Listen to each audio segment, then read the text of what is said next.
or straight on. And so there was a lot of things that weren't available to him physically, probably wasn't going to be the sports star, maybe even in super great shape. But like, it was almost like that path was predetermined. But then when you fast forward, it's not like they're less successful. It's that because they just already knew what they were going to do, they got to start pulling the future forward down the one path and start walking. And so there's, again, this like fetishization of having options and seeing that as a proxy for status, when the reality is that they're all blank checks. You haven't cashed any of them in. Yeah. And so I think the original question ladders to like, people get stuck because they don't know what they want. And I define what you want by what you're willing to sacrifice to get something. Take responsibility for your current position. What's that mean? It's identifying yourself as source.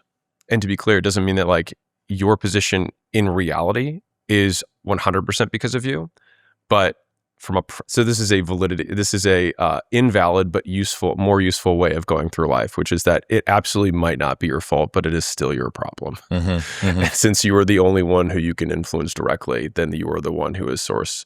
And because like you could still be correct in saying that like, because I insert grievance, insert, trauma, insert genetic predisposition, insert zip code I was born in, or language or poverty level or whatever it is. All of those things could be true, and yet you still have to take action as the only source that can change it. No one's coming to save you. Yeah, which goes back to the first one. The interesting thing about no one is coming to save you also means no one is coming to stop you. I think some people might.